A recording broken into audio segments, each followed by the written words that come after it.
Greetings, greetings, greetings. Welcome to See Things Above TV. I'm your host, Lucha Cooney, alongside Brian Babs. Greetings. Greetings, greetings, greetings to y'all. So we are glad that y'all could join us this evening.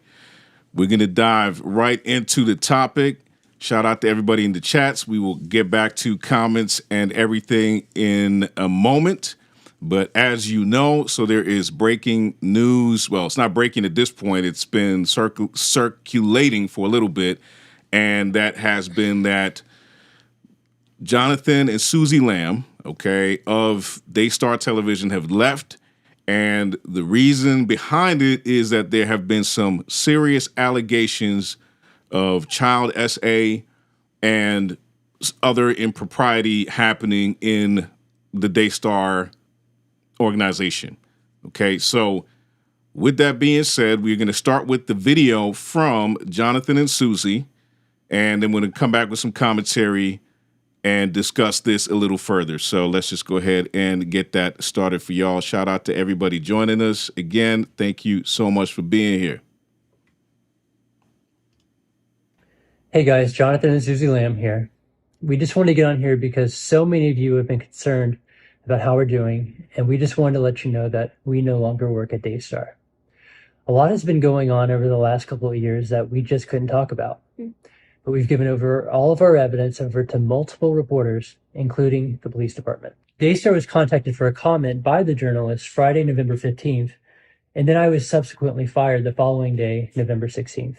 Some scary things happened, being followed, private investigators, intimidation, threats. Even through all of that, things don't stop. So we felt like we had no other option but to reach out to a journalist. When you bring things to the light, things, get better. So that's what we did. Absolutely. And, I really felt from the Lord that even though a lot of wrong had been done to me, that I was to stand firm in the position that God had called me to and to not walk away. Right now, Susie and I are at an undisclosed location because we simply do not feel safe at our home. Now, please know that not only has Julie Royce been given all of the evidence and is writing a story that will be out soon, multiple national reporters have been given all of the evidence as of this afternoon. They should be reporting some stories that will be out in the news very shortly. We never dreamed this would be our lives. We begged God for months and months that he would take it any other route. But we have to obey in the end. And if he says, you know what, you're the ones who have to speak, it's the harder road. It would have been easy to just walk away. But if he says, I'm calling you to do this, We have to do this. And it's been a challenge, but he has led us every step of the way, and he has given us so much peace. So I just want to encourage you, even though things will look horrible and it looks like turmoil, God always sees the bigger picture. And as long as we obey him, we stand in the truth, we tell the truth, he will take us through. And I know he will, but we do need, and thank you for your prayers, because all that said, it has still been a hard journey. So thank you. Yeah, it's really been a long road of suffering, and it has not been easy, but we've stayed faithful and true to what God has called us to do. Look at all the evidence, because a lot is coming out. God has taught us a lot in these last few years, and we've had to do some very difficult things, but there's a reason God told us to have this evidence.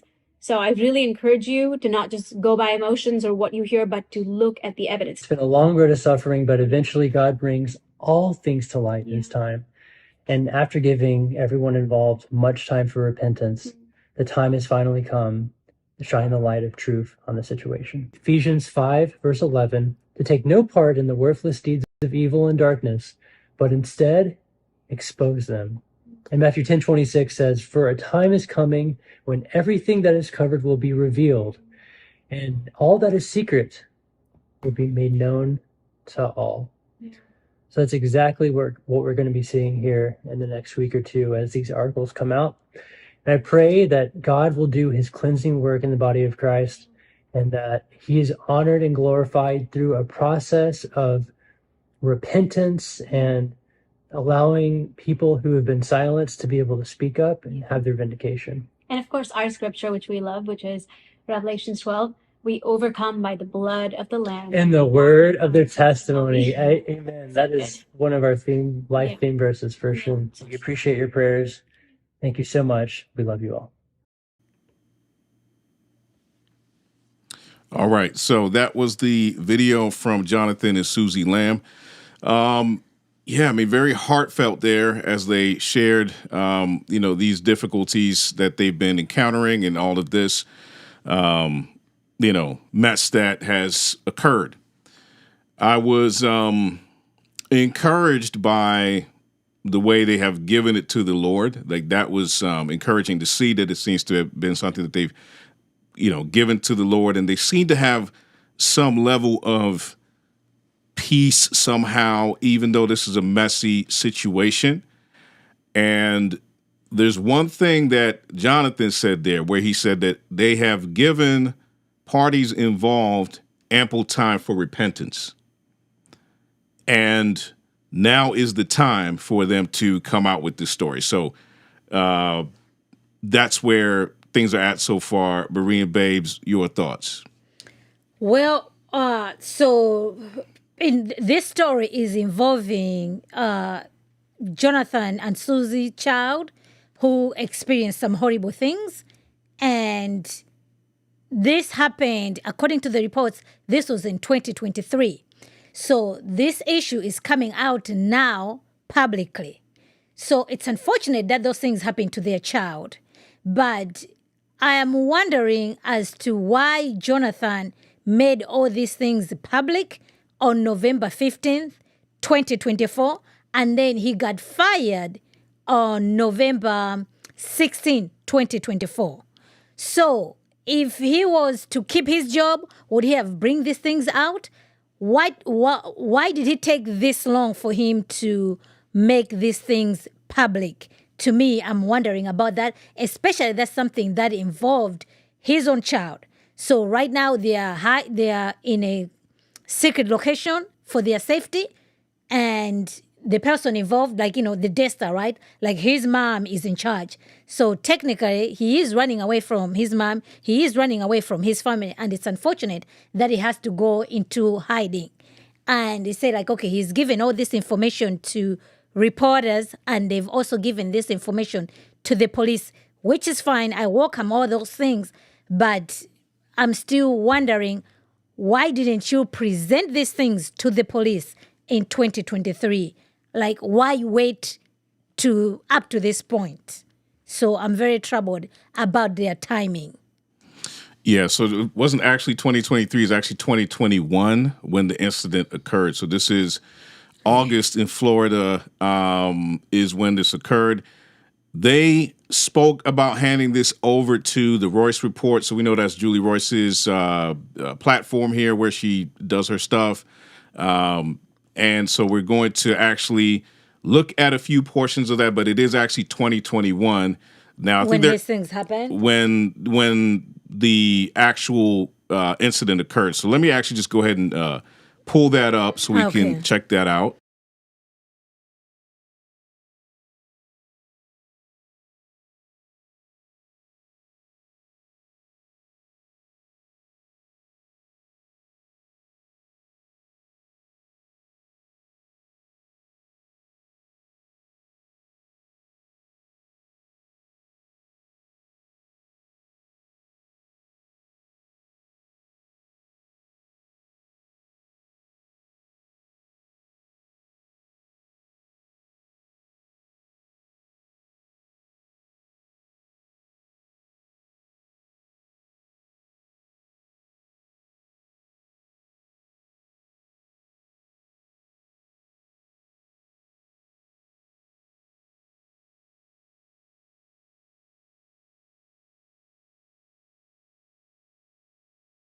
I'll make this bigger for y'all. And I was just immediately like, what are you doing? Screaming at the top of my lungs. And he's like, I'm so sorry. I'm so sorry. I'm so sorry. He apologized like 50 times, like I caught somebody red-handed.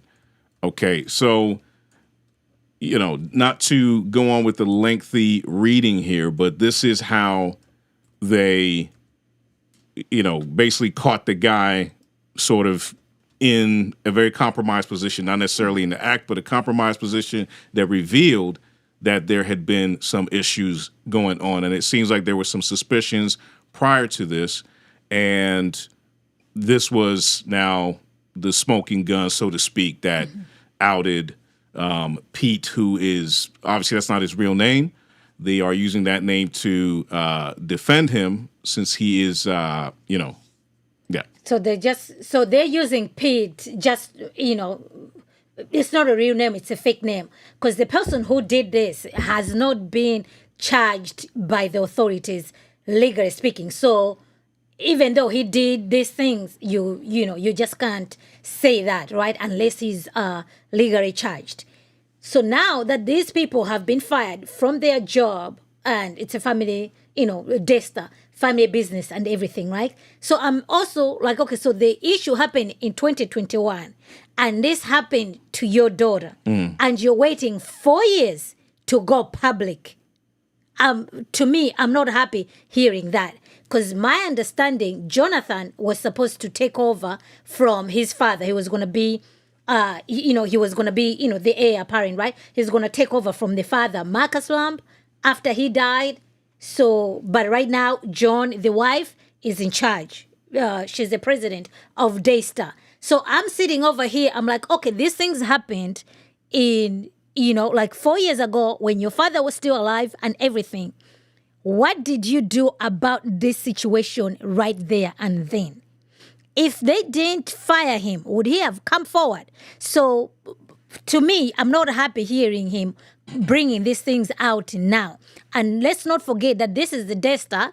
When Robert Morris did his thing, right? They came out publicly and denounced Robert Morris and took out all his messages on Daystar, rightfully so, because they'll be like, we do not tolerate these things. So now come to find out that they have all these issues also happening within Daystar. So what, are they going to shut down their own network, their own ministry with this cover-up? So there's so much more that needs to be answered with this incident. Yes. There's a lot of questions as to why that occurred, why things took so long. I think one of the,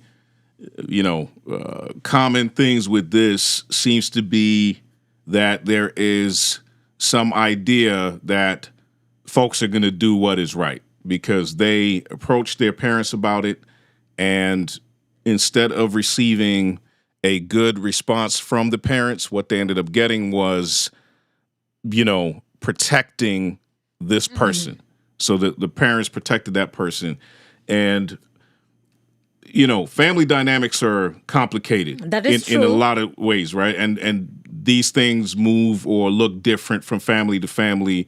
It should not be the case. I 100% agree with you that they should have gone forward and made this known to the authorities immediately. However, we know that family dynamics can be complicated, and especially when you're in a family like this, where it's like an empire. When you have Yeah. these families that are like empires and they have a business empire or it's a ministry or something like that, it's often, or let me not say often, but it can be the case where you feel that if you go out and reveal what's happening inside, you're going to be the cause of the downfall of everything.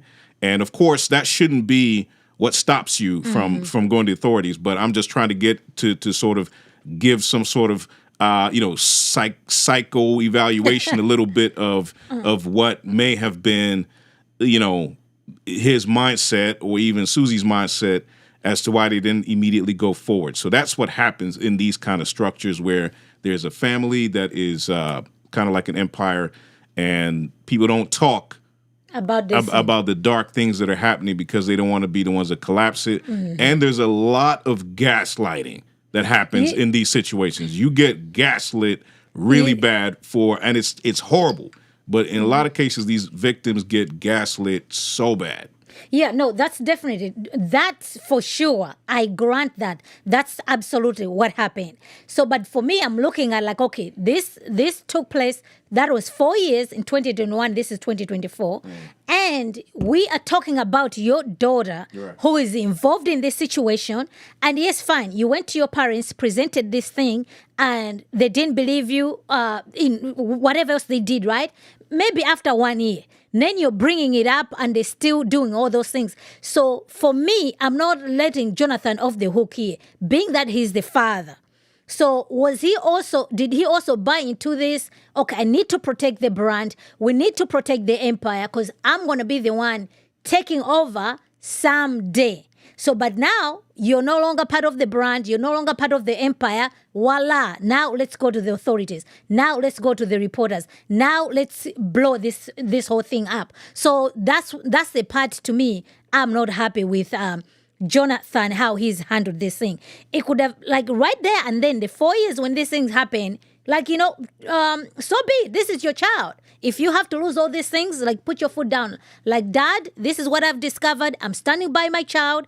Let's do an investigation. Like, do something about it, okay? And yes, you don't want to accuse somebody out of something that didn't happen, right? But according to this testimony, they walked into the room and found this quote-unquote family member in a, like, what are you doing? Like, the child is in there changing to go for swimming. What reason would you have to be in the room with someone else's, with your niece, I don't know, your niece, your relative, whatever the case may be? Either way, it was not good. So he did have a grounds to say something about it right there and then, as opposed to waiting 4 years. So, it's never too late to speak the truth. It's never too late to bring people to account. So I'm glad that he's doing it. But, I refuse just to pretend like, okay, why didn't you do these things the past 4 years? Yeah, so... No, I definitely get it. There's just so many questions in, how it was handled, why it's coming out now. As far as him being the heir and all of that, that's also spoken about in the article here, how that came to be, that it was lost. And it seemed to happen, way before that his position was already removed from him. That opportunity was removed from him. But let's get back to the article briefly. So you have here, it says, so this is just kind of giving a little bit more background, okay?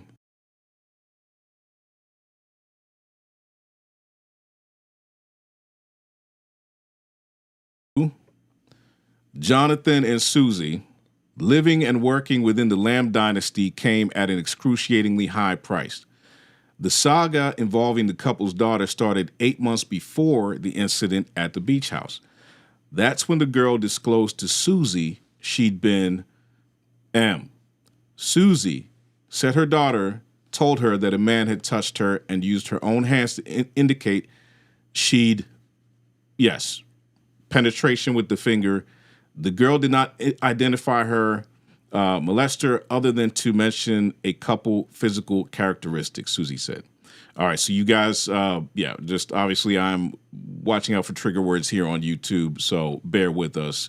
We want to report the story in its fullness, but you know how it is on the platform. So Susie thought the perpetrator was someone at her daughter's school, but she discovered the school didn't employ any men. As the months went by, both Jonathan and Susie began to suspect Pete. She recalled that after a summer vacation in 2020, Pete told her that her daughter had walked in on him in the bathroom completely naked. So, blaming the child now. They noticed their daughter became terrified to come to Daystar where Pete worked and once ran and hid in the corner when she saw Pete enter a room. They said Pete was often with their children in Daystar's green room while they were filming their show. And once Rebecca and J.W., Jonathan's sister and brother-in-law, warned them about Pete. Wow. The couple reportedly told her they saw him putting his hands all over the child and kissing her.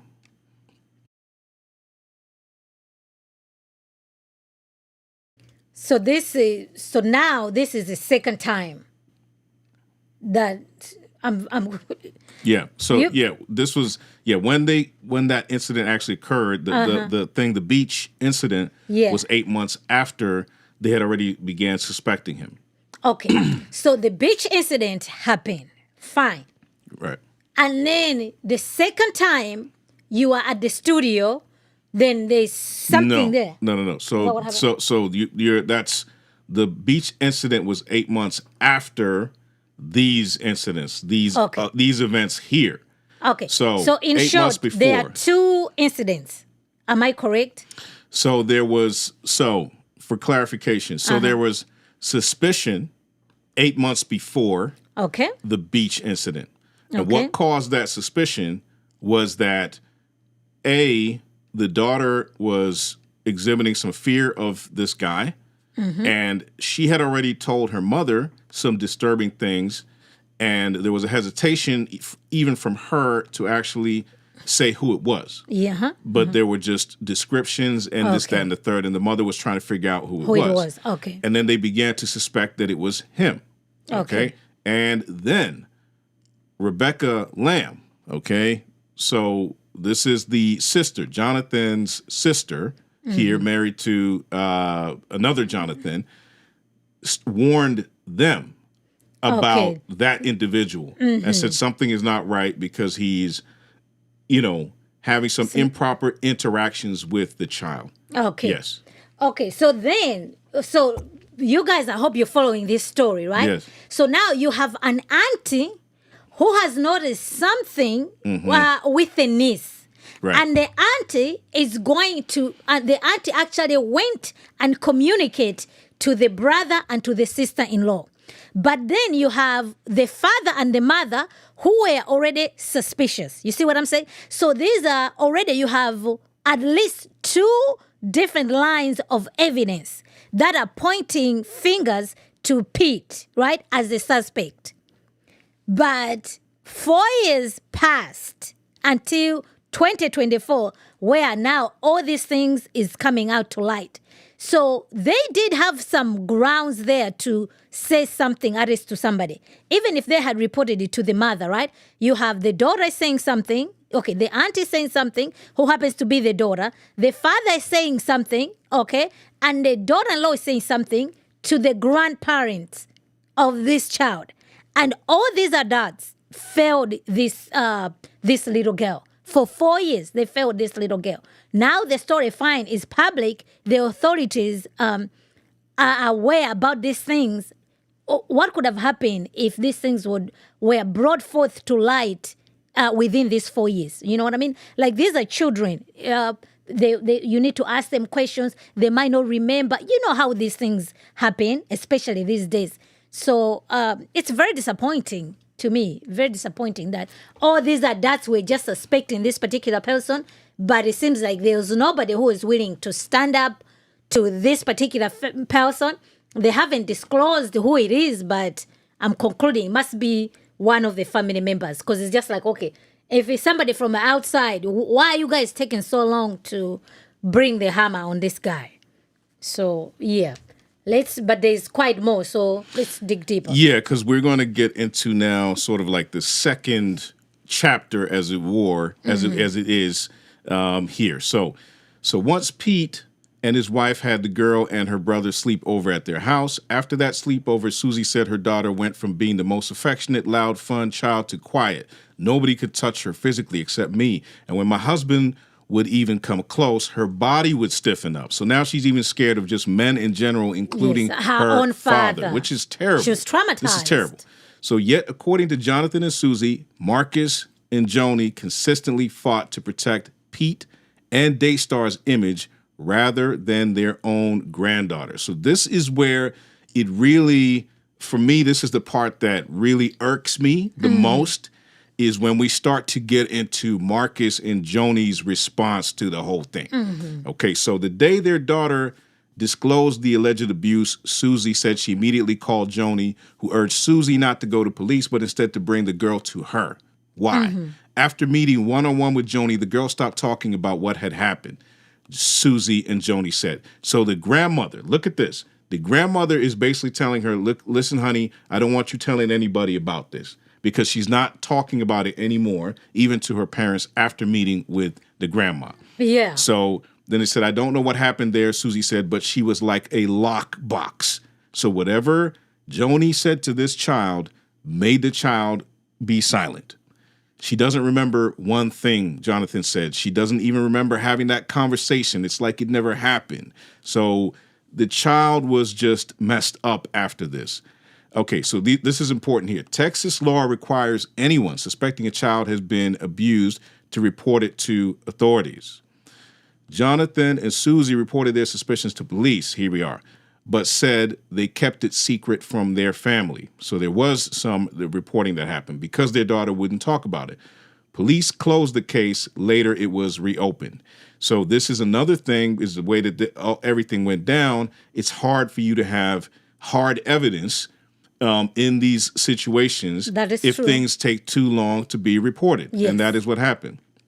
Then on August the 3rd, 2021, when Jonathan caught Pete alone in a room with his naked daughter, the couple went to Marcus and Joni hoping they'd do something, but almost immediately the elder Lambs declared Pete innocent, Jonathan and Susie said. So they literally said no, the guy is innocent. They defended the abuser in this case. And as I said earlier, what could be the reason beyond trying to preserve this empire that you have created? Yeah, so it's unfortunate that obviously the grandmother and the grandfather, whatever they say to their grandchild, who knows? But after that, the little girl shut down, right?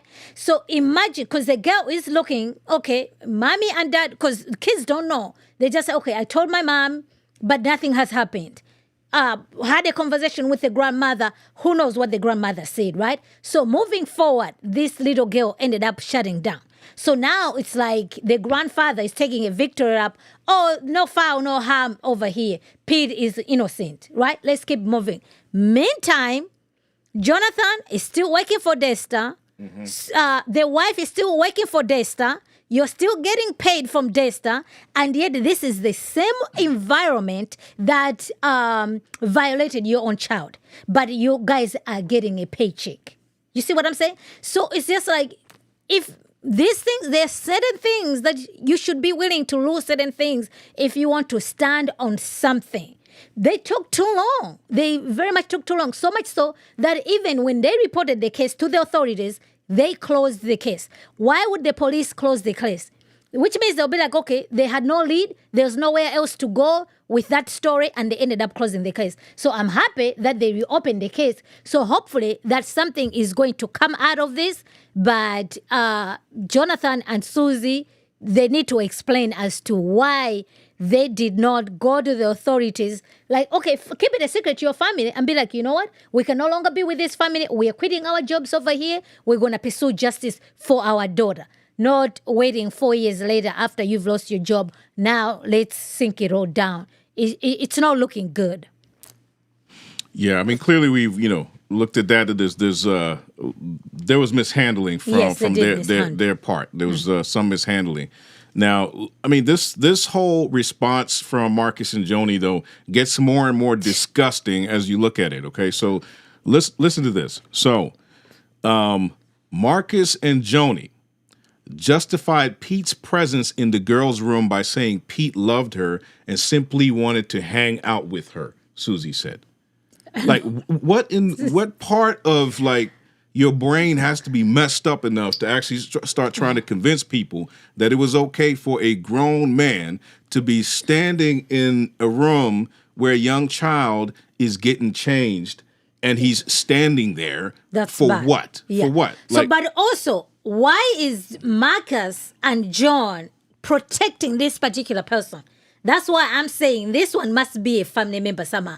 Because it seems like they're defending him like, okay, the little girl loves Pete, whatever that relationship is, right? Why didn't they believe their grandchild? Why didn't they believe their own son when he brought this to their attention? What is it about this particular person that they are willing to protect him to this level? Like it's the very image. troubling. It's the image. So it is the image. It is the trying to preserve the dynasty and all of that. So this is the heart of the whole thing, is that these Marcus and Joni exhibited some really disgusting idolatry. Protect that is what the happened. brand at all costs. They displayed disgusting idolatry that led them, rather than to protect their own flesh and blood and an innocent child who is their grandchild, they would rather protect their brand and protect what they have built. Yeah. The house that they had built, the money and everything. I mean, so Daystar is reportedly, it's hundreds of millions, but it says that at one point Marcus Lamb declared that it was $1 billion. It was worth $1 billion. So we're talking about a great deal of money, and that the type of money that would make people with messed up morality do things that make us all scratch our heads. And then this is a Christian network. Supposedly a what Christian are we doing network. here? It is a supposedly Christian network. So the article continues. Let's read a little more. Susie added that when she strongly objected, saying that didn't explain why Pete was in the room with her naked daughter, Joni blamed the couple's daughter, saying she was the one who took her clothes off, now blaming the child. At this, Susie said she began screaming at her mother-in-law, but Joni was adamant and reiterated her claim several times over the next 24 hours. So she just would not hear it. Joni it was like talking to a brick wall at this point. I'll skip down a little bit. At one point, Marcus and Joni gathered Jonathan and Susie with Pete. This is horrible. This is really terrible. At one point, make this bigger. At one point, Marcus and Joni gathered Jonathan and Susie with Pete and his wife in Marcus and Joni's bedroom and insisted they repent to each other and pray, Susie said. Where is this in the scriptures where we are now getting people who have committed crimes worthy of imprisonment, and we're supposed to just sit down, brush aside what they have done, and simply have them repent to you? Like, where is that? Where is that? When we serve a God of justice, God who doesn't play with sin, the very sin, our sin that put Jesus on the cross, that's how heinous sin is, that it took the blood of the perfect Lamb of God, the Savior of the world, Lord Jesus Christ, sinless, fully God, fully man, die on the cross for us. It took that for us to be forgiven of sin. And now you are playing around and brushing sin aside like it's nothing and simply saying, oh, yeah, no, he doesn't need to answer for this. He just needs to repent for it. And let's just sweep this under the rug when we are dealing with a God of justice. This is horrible stuff. So from this, it looks like Marcus and John did not believe the situation with the child. They did not believe what Jonathan and Susie told them. So they chose to believe Pete and his wife. So notice they say they brought Susie and Jonathan, Pete and his wife to their bedroom, right? So they went to their Jonathan's parents' bedroom.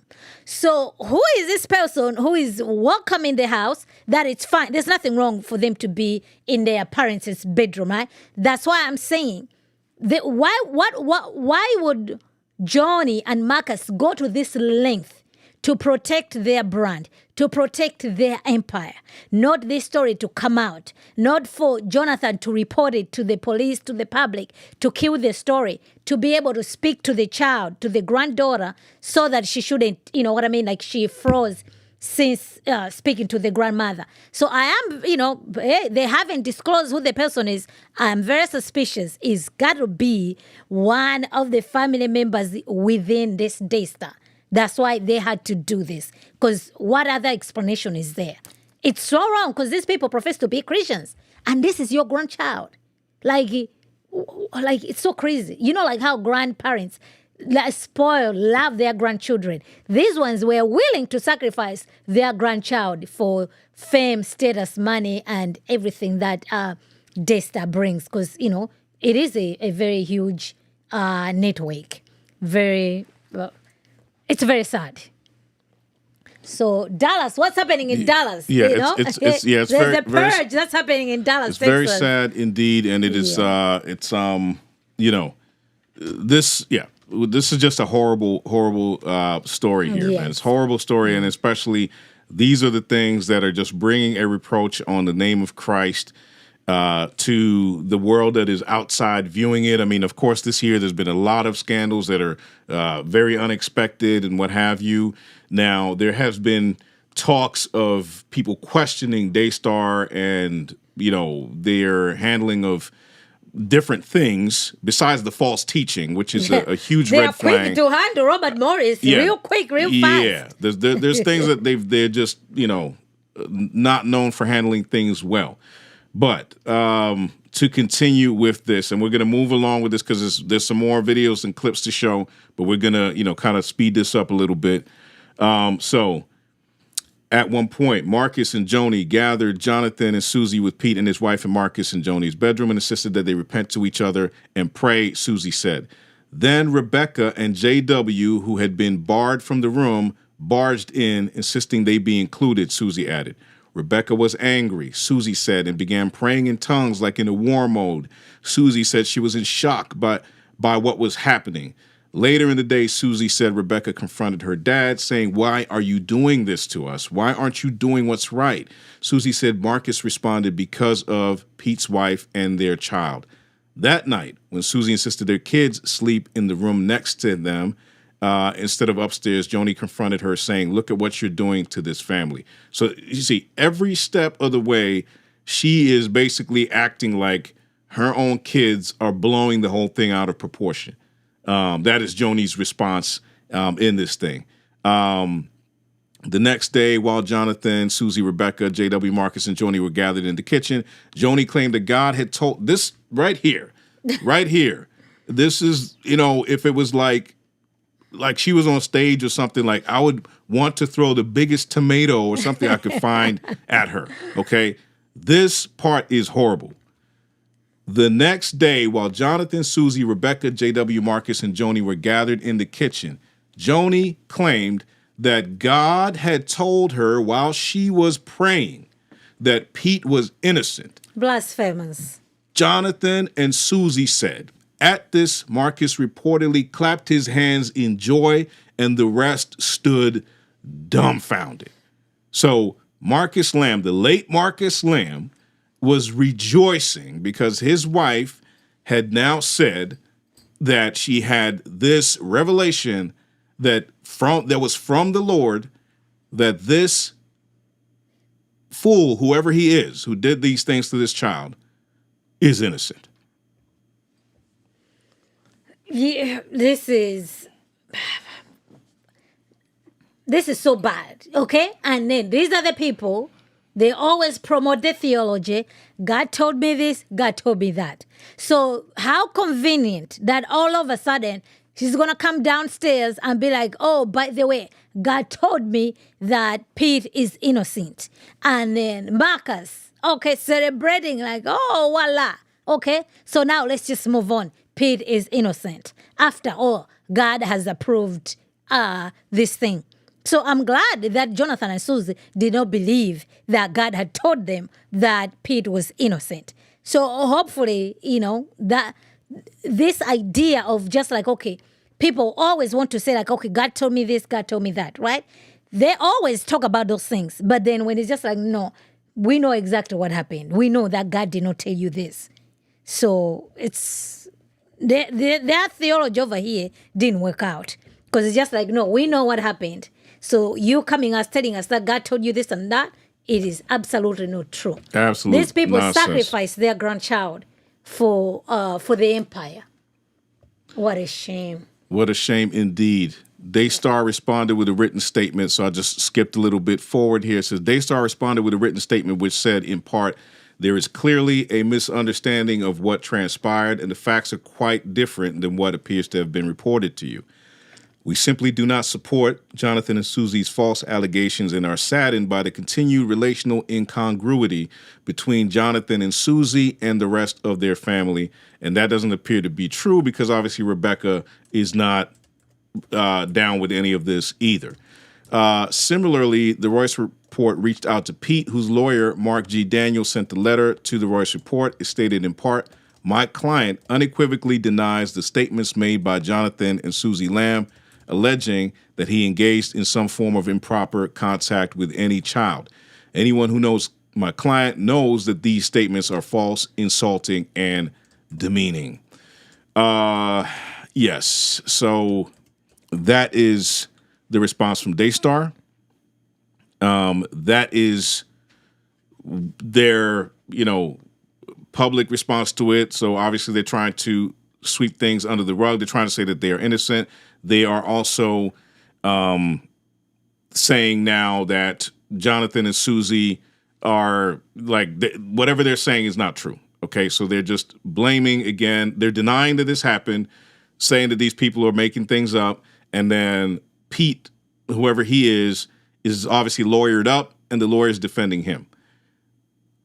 These things, like the frustrating thing is that with the lack of evidence, it's highly likely that whoever Pete is, and because you have now other family members backing him up, especially if you have the grandmother of the child backing him up, it is very difficult to see an outcome where this guy ends up behind bars.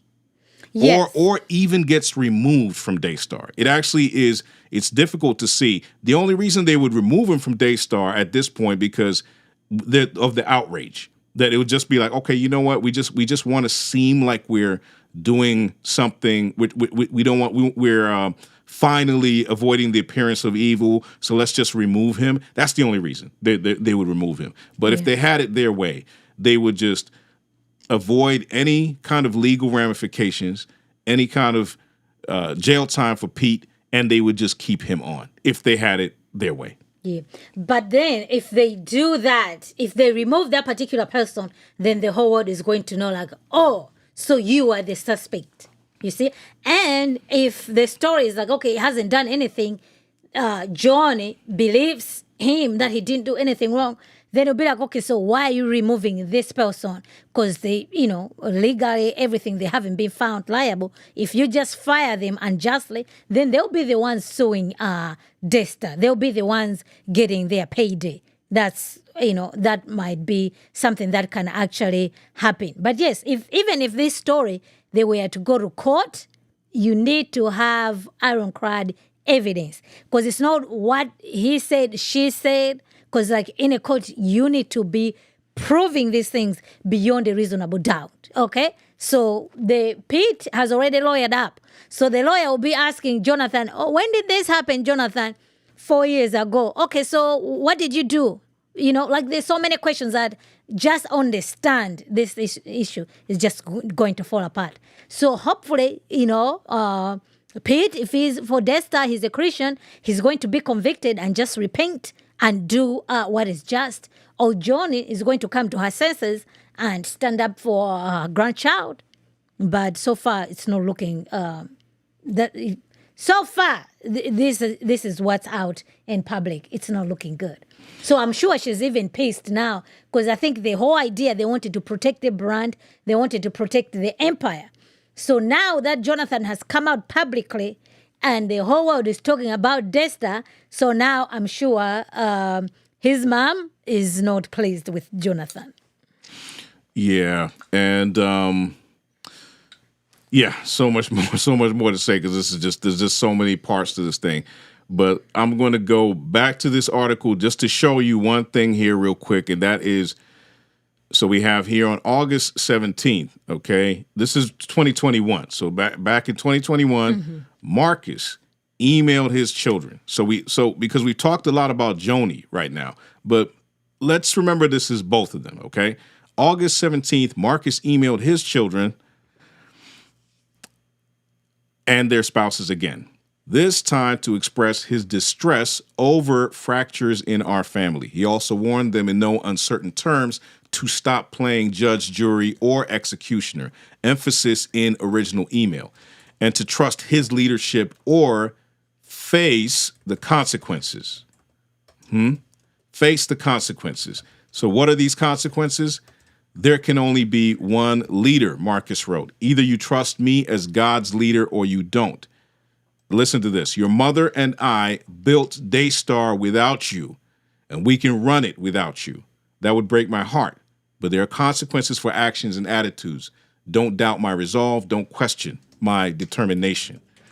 And this was the beginning, okay? This email right here was the beginning of, after these things took place, Jonathan losing the position that everybody knew that he was going to have, because it was known to them that he was going to take over whenever Marcus stops doing the ministry. Of course, they didn't expect him to die of COVID during the pandemic. So he, at this point, obviously these threats, and he's telling them, I can run this without you. I can, we don't need you guys, basically. We don't need you guys, and don't play with me. Don't play with me. I'm in charge. I'm the boss, and what I say goes. At the end of the day is the general gist of what he is. He implied here to his children. And remember, this email went to their spouses. It went to all of them. This is like, everybody got this, that Marcus is not playing. If you play with him, you're going to lose something. You stand more to lose than he does. And he made that clear to his family. And out of this is where Jonathan lost the position of being the next president of Daystar. That's what happened at this point. We'll look at that a little bit more in the article here. But that is what happened. Is that it was because of that, and because of basically their feeling of these guys making too much noise, that Jonathan lost his position and was downgraded to just a regular dude at some point. And, then as of a month ago or so, fired. Well, the firing happened a month ago. Their program was removed from Daystar some time ago, I believe it was. I believe actually the program was removed like a month or 2 months ago, perhaps. And then now the actual firing occurred recently. The literal, like, okay, this is legit. They're gone. Yeah, because the wife was let go in July. Right. So they had demoted Jonathan just to be a manager. So to me, I'm like, okay, fine, Jonathan, you're coming now. Good for you. But all along, you are holding on to this position that you were going to have. And now, you lost your position. You took too long to fight for your child. And then here you are. I'm sure right now there must be... this issue is going to break up this family. I'm sure it has already done that already, because right now they are in hiding. So they are in hiding from their family, which is very sad. which is very sad. And their father is not here; he passed away, and John is the one who must handle all this. It's money and fame is not worth it. You don't want to sacrifice your family because of that. It's not worth it. But this is also what happens, right? They have all this empire, quote unquote, the Christian network, but it's all built on bad theology, bad doctrine. You have bad theology, bad doctrine, all that is going to show up in the people's lifestyle. And hence, this is what we are witnessing right now. Yes, absolutely. There is a connection between what people say they believe or the convictions they have and how those things are fleshed out in their lives. And bad theology, a love of money, which is clearly being displayed here, where it's you don't want to part with these earthly possessions, and you would rather hang on to this. Like, this is where you kind of wonder, like, do you guys really know Christ? This, I have to honestly say, like, do you really know Christ, and do you really believe in the gift of eternal life, and that what we will have as believers after this world is so much greater. It's so much greater. I mean, Paul says, the suffering he was going through was preparing for him an eternal weight of glory, right? Like, he didn't even deem what he was going through down here, difficulties, worth even like being so worked up about because of what was coming, right? And so if you really believe in eternity, and you believe that we have a home and an eternity waiting for us with Christ, with the Lord, right? If you really believe these things, why would you be clinging to an earthly empire that is just going to crumble like every other empire at some point? And even if it goes on, it's not worth you losing or you sacrificing, what God has promised to those who love him in order to cling to it. Like, it makes no sense to me. It makes no sense. Like, I have to question, like, if you really know Christ, if you're willing to do that and sacrifice your own grandchildren for money. And plus, what profits a man to gain the whole world and loses their soul? In fact, if this is a Christian network, right? These are believers, these are Christian. Purge the evil among you. So if you're doing things that honor Christ, you're not going to lose anything. If anything, the Lord is going to even bless you even more. And that's going to send a message to all other people within the network or other people who are in the same business like you. Like, you know what? At this network, they do not tolerate this particular nonsense. If they are willing to expose, they are willing to report this within their own family members, what more somebody who's just a stranger working at their Daystar, at their workplace. Okay? So these are the things that we need to be faithful even in our workplaces. This is when we shine the light of Christ, because people are going to see they do their business with integrity. These people, they do honor Christ in their dealings.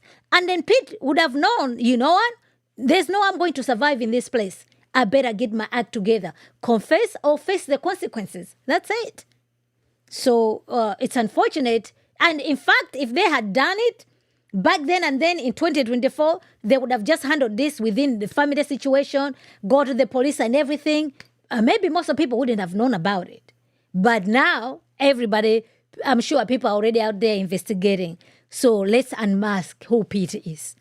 And then there'll be even more stories after that. It's going to come out. I mean, whatever's done in the dark will come to light. And in this situation, it's unavoidable. I'm actually even...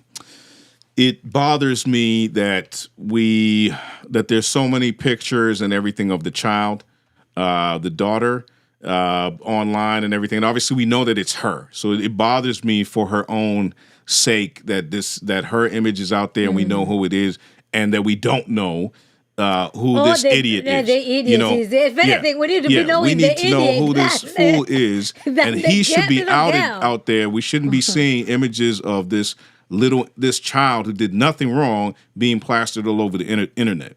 This is the dude we need to be seeing. Also, this guy, you are on a family trip, right? You're on a family trip, everybody is there. So if this guy was so comfortable to find a way to sneak to be doing this, can you imagine the thing this guy is willing to do in secret? That's how it is when people have these kind of inclinations. They do stuff that doesn't.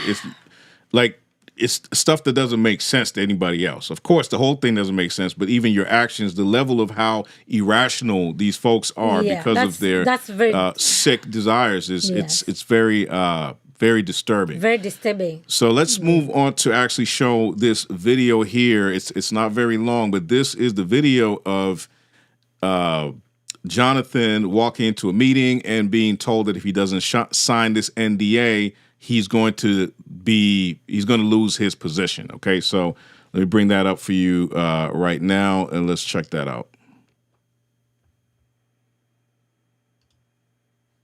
At your mother's request, we called you back in here to talk to you, and we give you 24 hours from the time we signed this. That's roughly 2:30 to 3 o'clock tomorrow. If you can sign that, come back in to Arnold's office, sign the piece of paper, okay? Read it, do you comfortable with it, and then sign the piece of paper tomorrow.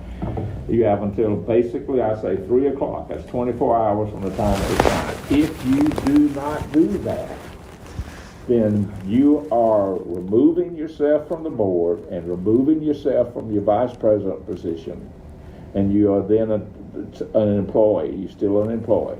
That's where we are. Now, technically, we had to pass a motion to do that because technically you were gone. You had already removed yourself from the board. You dismissed me. Well, because you did not do it. Technically, you removed yourself from the board. I didn't remove myself. You removed you yourself dismissed from me. vice president. At her request, we passed a motion to give you 24 hours to reconsider. Before you get your letter from Daystar telling you that's what the situation is. Now, you with me? You understand? I understand. So until 3 o'clock tomorrow, you have to go home, pray, talk, do whatever you want to, then come back into Arnold's office and read that until you're comfortable to sign it or not sign it. Okay.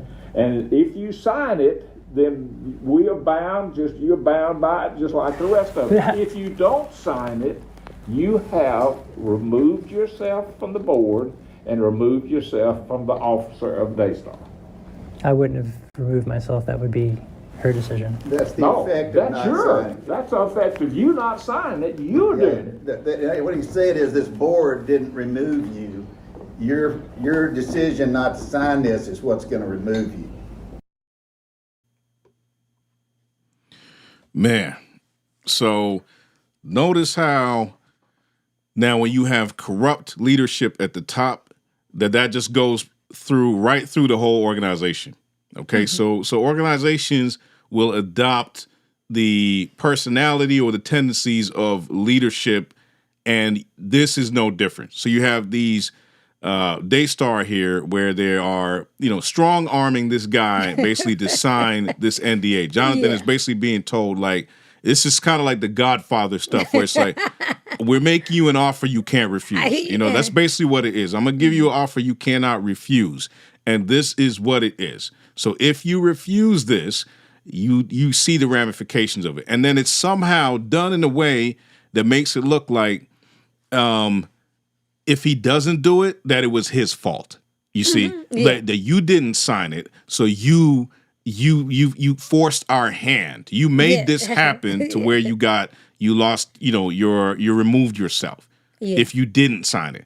So it's like the whole thing is like, wow, like what option did the guy really have at this point, when you're presenting it to him like that? I mean, this is some mob stuff, man. This is some mob stuff. Yeah. But to be fair, most companies, they'll make people sign an NDA. So Jonathan, he refused to sign an NDA, so that equals him losing his job. But to me, my question is to Jonathan, why were you still clinging to be a Daystar? These people have proven to you that they're not interested in investigating the issues that happened with your child, okay? So now they are giving you this NDA. Obviously, he refused to sign. As a result, he lost his job. Why did he have to wait for them to offer him to sign an NDA in order for him to leave Daystar? So if they had not presented this NDA, would have Jonathan quit Daystar? I very much doubt it.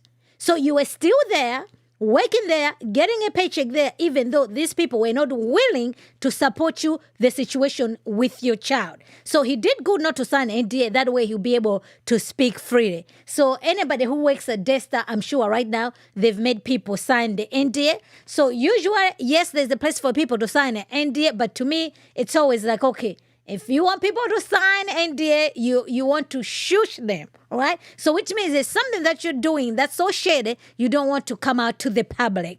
So therefore, they have to sign this NDA. But this company is owned by his own mother. So his own mother, he'll be like, no, son, you better sign here. If not, you're out. So very shady business going on at Daystar. It's crazy, man. It's like... Yeah, I mean, I just don't see the Christ in any of this. I don't see the Christ in any of this. They're protecting their assets. That's what they're doing. And just by looking at so here's the thing. It's like this sort of tendency to cover things up doesn't just start in a vacuum. Okay, this kind of stuff where people feel like they need to cover things up does not start in a vacuum. How it is these things are developed, okay? The way people work is done over time. And one of the things that helps us to actually understand the mindset of these folks, right, the Lambs, in particular Marcus and Joni, is how the issue was handled when it came out that Marcus had an affair, okay? The way they handled that situation, and we're going to show a clip shortly here, but the way they handled that situation was that they came out only at the point where it became a detriment to them, that the people were trying to extort them with the information, just to say that, okay, if you don't give us a certain amount of money, then we're going to tell everybody what happened. Only at that point did they actually come forth. And yet this is supposed to be a ministry. So you think if this is a ministry and you're supposed to be transparent, not only should they have, sat down and even taken a sabbatical to work through these things and be willing to not be on the TV program so that they can repair their marriage, but they should have actually told people that, okay, so this is what happened. This is what happened and we're dealing with this. Because there's people who are faithfully giving to this ministry, but they try to bury their own things that were going on behind the scenes in order to preserve their, empire. And so they were willing to do it then. So what more when now, okay, so if you're willing to put aside your own things and just bury things under a box, then if you feel like your children are threatening your ministry, you are going to easily be feeling like, okay, you know what? We were willing to do what was necessary, so you kids also better be willing to do what was necessary and cover this up. You see what I mean? So that's the point I'm getting at in all of this. That these things don't just start from nowhere. Yeah. Like if you have a heart to be covering up deceitful things and be doing it in order to protect your empire, your ministry, your so-called ministry, you're gonna keep doing that, man. You're going to keep doing that. And I think Jonathan knew what he was dealing with because he went there armed with to record himself. So, he did that on purpose. So I'm like, okay, so what made you walk in with an intention of recording the conversation that you are going to have? So I think he knew what was coming down the pipe. Man, it's this whole thing is it's just sickening. Let's go ahead and play a little bit of this video. So this is from Marcus and okay, so I will do whatever is right to heal the hurt and to blah blah blah after I've been threatened. Yes. You see what I'm saying? Yeah. After I've been threatened, with this $7 million extortion scheme. That's what I'm going to do. What is right to make, everything right. And I'll do all these things and blah, blah, blah, blah, blah. I mean, this is, listen, man, like the integrity of Marcus and Joni Lamb at this point to me is like non-existent. There's no integrity with these folks whatsoever. No, there's none. This guy came forward because somebody had threatened him. If that person did not threaten him, he would not have come forward. He would have just pretended as if nothing happened. But because there was a dollar sign attached to threatening his empire, I'm sure if his business, he could have afforded to pay that $7 million. But it looks like this guy was not willing under any circumstances, anybody messing around with his dollars. Okay? He decided, you know what, if I'm going to lose my wife, so be it. We are going to come forward. And Joni, okay, she stood by her man. Yeah, she got on board with it. She stood by her man. She got on board with it. And, I mean, not to make light of the situation that okay, these things, there's infidelity is a terrible thing, wrecks marriages. By God's grace, there is room for forgiveness and restoration and for reconciliation.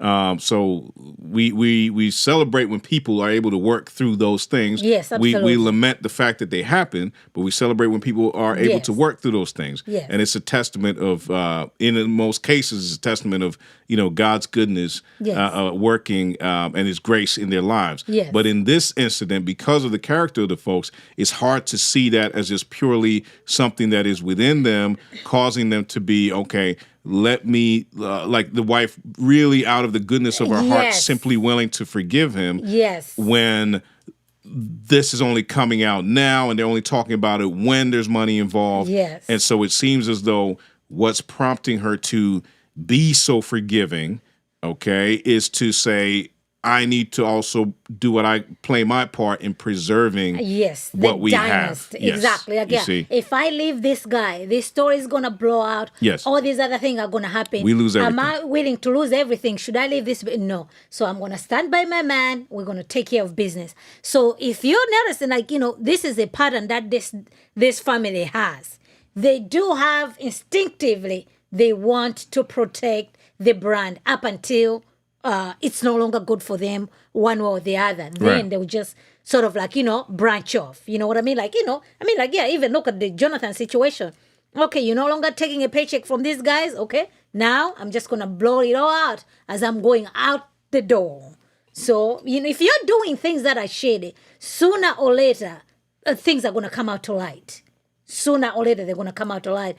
And Joni is at every stage, okay? The matriarch of the family. She's there. She's there. Her fingerprint is over everything. And then also, this almost kind of makes, as we talk about how we're going to get into how she's got married to Doug Weiss and how that was a messy situation in and of itself. But this almost kind of shows how maybe there was a sense of where when Marcus was gone now, she was very free to move on quite quickly. And take care of business. And with, somebody who was also questionable in the way that he left his wife in order to be with her. So there's some improper stuff that happened even with her, subsequent marriage. But let's just watch a little bit more of this clip here. All right. So, I mean, that's pretty much enough of that. But I mean, we're just seeing him talk about things as though, okay, no, he was repentant. He sounds very contrite and repentant of everything. And I'm sure to some degree he was. But again, it's like all of this. Now we're on Dr. Phil. Now we're doing all this stuff because you were getting extorted. That's why you did this whole tour of trying to clean things up. That's literally why this happened. If those people never said anything, we never would have heard a peep out of this family. And it's not like they owe anybody an explanation. Like if things happen behind the scenes, they may owe their church an explanation. Pastors and everybody should know about it. But as a ministry, they owed the people who faithfully donate to this ministry an explanation, which never came, only came at the threat of exposure. Not only that, remember, these guys are Christians, right? they are running a Christian network. Supposedly. Why do people go to Phil? Why do people go to Oprah? It's for damage control. It's for PR. Right. That's why they're going to go and sit on Oprah's couch or on Dr. Phil. To my knowledge, Dr. Phil is not a Christian. So why are you going to Dr. Phil? You guys, you have your own network. Why don't you go on your network and then repent before your audience and say, this is what I was doing. Okay, I was cheating on my wife. I was wrong. I have repented. And now we are standing together as husband and wife. But no, they had to go to Dr. Phil, right? To, patch up their image and everything. So all these things are very calculative. No, man. They were all about the brand. The brand, the brand, the brand. That's what it's about. Terrible, terrible stuff. Let's take a moment here while we kind of digest all of this madness here. Shout out to everybody in the chats. We appreciate you so much for watching. This is just fantastic that you decided to join us this evening. Could have watched anything else, so we're grateful for your viewership. Thank you guys for being here. There's just a lot of comments here, difficult to get through, but we will, just read through a few here. So we have Deanne Newton. Good to see you, Deanne. We need to see that the devil is all over this to destroy the ministry and this family. We need to pray and lift them up in prayer. Yeah, I mean, we absolutely need to pray. We want to sincerely be, praying about this situation for this family, right? Because it is deeply, deeply troubling. Deeply troubling. Brenda, shout out to Brenda. She said, that is my question. I'm sorry, but that situation calls for authorities to be involved. Yes. Repentance is secondary to the safety of your child. God has set up the authorities to take care of that. Yes, absolutely. There's a purpose why the civil government is there.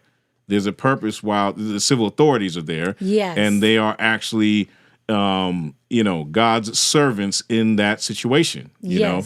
Absolutely. Yes. Rosemary Morales says, did Jonathan or his wife take the daughter to the doctor to confirm the assault? I'm not hearing this important question. Yeah, Rose, this is the problem. This seems to have taken, it was a long and winding road before any authorities were told. Involved. And that, I think, is the greatest failure of on the parental side, because now it's just impossible to do what was right. Yes. For that to have taken place. Yeah. So everything that's being reported, by the time they went to the authorities, it was almost like 4 years later. So when these things happen, you go to the authorities immediately so they can keep that data, so they can do that investigation. You know how these things work. So it's very, very sad. Yeah. Deborah, thank you so much, for the Deborah. Super chat. Thank you. Thank you. We appreciate you. Yes. Appreciate you so much. Thank you so much. All right, Susie Q, BB Squad member. Susie Q. Thank you. Good to see you, sister. Holding it down there. I see you. Yes, thank you, Susie Q. Thank you. Shout out to all of our great mods. Susie Q is like the MVP. Thank you so much to everybody. So let's go ahead and actually look at. So there are some pictures here of Susie Lamb.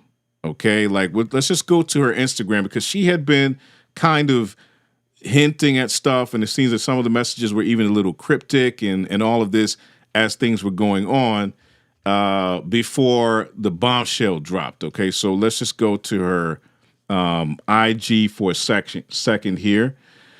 It's very interesting. So the first image is this one that we'll share. So this is the first image. And what is this image of? A lioness. A lioness and her cub. So a lioness is all bloodied from battle after protecting her cub. And this is her. So this is an image that gravitated towards her so much, that she gravitated towards so much, that she posted on her Instagram, obviously with some captions as well. But this is her mindset right now, is that she is now a lioness protecting her cub. It's a powerful image. It's a powerful image. It speaks volumes. Then there's also something from a podcast, I believe, that is, I don't know which one it is, but it says Lamb Podcast on it. It may be one that they're involved in. Yeah, because both of them do have a podcast, Jonathan and Susie. They have their own YouTube podcast. Yeah, but the person hosting it seems to be a different individual. So this was the video we watched earlier. Okay. So they shared that on the page. Now, this is Susie with the child here at a very young age here. So again, this is her showing her love and everything for her daughter. I'll bring up the caption. It says, it's a little small.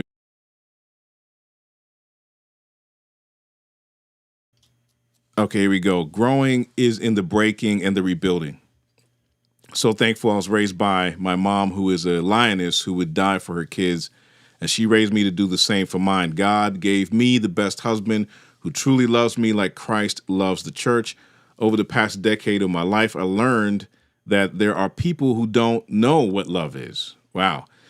They lie like it's the truth. Love is a weapon they use on naive people to manipulate. Words like I love you are like drinking poison to confuse, and subdue. It took many painful years and constant aching life lessons to learn this and accept it. Words are extremely important to me, so this is why I went around this mountain of confusion and deception for so long. Instead of believing the repeated actions, I kept choosing the words because it was easier. Then one day, God said, enough. Once you see this dark side, you can't unsee it. So then they will silence you because they can no longer control and fool you. So before you can expose them, expect the worst slander campaign. All this is not for the faint of heart, and it's almost taken me out too, dying to a lifelong reputation of simplicity and childlike happiness, to anxiety and depression. But in our weakness, he is strong, and he has healed and revived me. He is bringing the truth to life. So these are her thoughts and reflections here. This is a tough situation. I mean, this is obviously heartbreaking for them, difficult in so many ways. And when things like this go public, it's the attention. Like, some people don't even go public with stuff simply because they want to avoid the attention stuff. Yeah. And this is, they're going to receive, there's millions of people now who know this story, and especially in the Christian world, this is talked about. Let me bring this up real quick. He said, don't ever talk about this again. And I've seen so many cases where large congregations and ministries, out of fear of the implications financially, because when your leader's the moneymaker, he's the charisma guy, he's your CEO is your top fundraiser. If he is exposed in a sexual scandal and has to step down, well, then that affects the whole ministry. And they're thinking it affects people's jobs. So you end up, instead of dealing with the perpetrator, you blame the victim. Are you really going to expose such and such, knowing how many people he helps, knowing how this ministry is helping people? Do you realize that by your being selfish and exposing him for abusing you, it's like being victimized a second time? But when she went to the pastor and told him... Yeah, wow. So she's posting that over here, right? Wow. Yep. You're going to the place where you're supposed to be safe. You're going to the pastors to tell them, and then again, you're being shut down. That's what happens in some churches when these things happen. And in this case, this is somebody running to the parental figure and then being victimized again in that you are being shut down. You're being shut down. You're being told that you're, causing trouble, as it were. Terrible. Yeah. So it looks like. Oh, okay. Go ahead. Okay, I'll play this one. It's obviously these are short clips. Mm-hmm. So this is the same guy again. No-brainer, if you love the Lord, if you're in ministry for the right reason. But again, oftentimes people are not building the kingdom of God. They're building their own kingdoms, and anything that gets in the way of that is fair game. That's not the heart of God. That's not Jesus' leadership. This is a thing that he spent 3 years. I mean, if you look at his ministry to the disciples, the one theme that he taught over and over again was be a servant. Be a servant. You want to be great? Be a servant. And, should we call down fire from heaven? No, don't call down fire from heaven. Be a servant. And that should be our message. Humility is to consider others better than ourselves. That's what Paul says in Philippians chapter 2. Every pastor needs to wake up in the morning and remember, my job is to consider the people in my congregation as better than me. But wait a minute, Pastor, you've written books and you're on TV and people come to you and they want you. Okay, great. But consider those people better than yourselves. It's something that I do as a practice. It is a no-brainer. All right, yeah. So she shares quite a few of these short clips, and it's the same gentleman talking again. I don't know, Lamb podcast. This. So I don't want to play stuff that has her daughter and stuff in there at all. But yes, generally, this is her Instagram sharing various thoughts, and there's messages on there showing her like a build up to this moment. And there's a lot of this talk of people not doing right. And in that long post that we read earlier, the one where she's holding the child, it's this thing where people have used the word love as a weapon. It's actually poison when they use it. So there's a great distrust, a great disappointment that she and her husband are dealing with right now. And it is on account of being betrayed by their own family. Yeah, so, I see over there, Susie, you're saying that Susie also had a situation at Daystar, and then she reported the situation to Joni, and Joni covered it up. So they do have a bad tradition with this Daystar family, the dynasty, of covering things up over and over again. So if these guys are willing to cover up things that involve their loved ones, their family members, right? Their daughter-in-law, their grandchild. What more somebody who is just a stranger, who is not related to them? So clearly, they are more concerned in protecting the brand instead of the truth, instead of paging the evil amongst the organization, doing something else, right? But to them, it's all about Daystar, because they're looking at it. To them, it's just money, right? It's money that's coming in. Number one, Christian network, I think maybe next to TBN, or they have all these big guys. Joe Austin, his ministry is on Daystar. Robert Morris was on Daystar. T.D. Jakes is on Daystar. The who's, right? Of these, naming it and claiming it. These people who have these big ministries are on Daystar. So anything that threatens that, John is not going to have it. Marcus proved that already. So this is what we're witnessing. Well, I mean, so this is to me new information. What here that Susie Q, our mod, faithful mod, shared with us. Our sister in the faith here shared with us. And let's just pull it up and take a brief look at this, because this is crazy. And this, showing the pattern. This is crazy. So. Cover up. So exclusive, and this just came out today. This information just dropped today that Susie Lamb says she was pressured to hide her own assault. And then there's a picture there, of course, Joni and Susie there. Let's bring this up. This is, wow, I had not heard about this, and this is even worse now. So in January 2017, Susie Lamb, then Daystar TV co-host and daughter-in-law of Daystar founders Marcus and Joni Lamb, claims she was assaulted at Daystar by an unlicensed chiropractor her in-laws had hired. But when her husband, then director of operations Jonathan Lamb, told his parents about it, they buried the assault. Both Jonathan and Susie told the Royce Report in an exclusive interview. According to the couple, Marcus and Joni maintained a culture of secrecy and protection at the large Christian broadcasting network with more than 100 stations worldwide and an annual revenue of over $100 million. The couple say they submitted to this culture for more than a decade. But as the Royce Report reported yesterday, Jonathan and Susie have gone public with their experience at Daystar, specifically Marcus and Joni's alleged cover-up of their daughter's essay by a male family member. Susie did not talk about her own essay in our first interview, but over the weekend she told the Royce Report she wanted to stand with her daughter as a victim and talk about her assault too, which remains traumatizing. My goodness. Oh my gosh. Yeah. Oh my gosh. This is... Oh my gosh. This is bad. Okay? Wow. The culture at Daystar is very, very bad. Wow. Susie experienced that, shared that with her husband, shared that with Joni, and they covered it up. So they proved to them that they have the culture of wanting to cover up things, right? Fine. Then the same situation happened with their daughter. These people ended up covering it up. So they had a data to see how these people operate.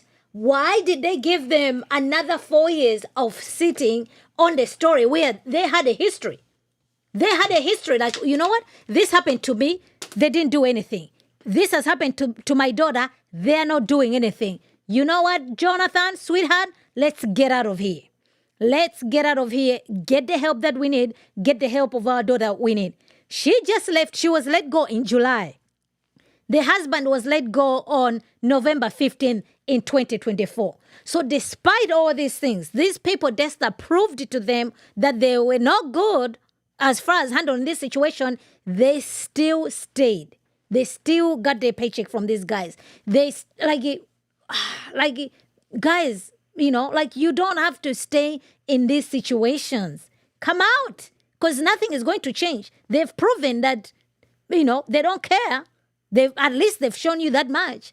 So this is the stuff that has come out. What more the stuff that we don't even know about? And these people were willing to cover up for an outsider chiropractor. So if they're willing to cover up for an outsider, they are willing to cover up to go over their own grandchild. I mean, it looks like these people know. As long as anything that threatens their money, they're not going to have it. They are definitely like the mafia. You know how the mafia is. You cross them, they are done with you. So what a shame, you know? So hopefully they will stand by their principles. You know what I'm saying? Because they came out with a strong statement after the Robert Morris situation. So let's see what statement they're going to come out with this time around. Is Daystar going to come out with a strong statement, or they're just going to pretend as if nothing happened? Yeah, I mean, I'm just dumbfounded that this is a new layer to this story that is, wow. So, yeah, I mean, as you said, there's clearly a culture there. Mm-hmm. There is a way that they do things, and this just seems to be the way Marcus and Joni built this establishment. I'm not even going to call it a ministry anymore.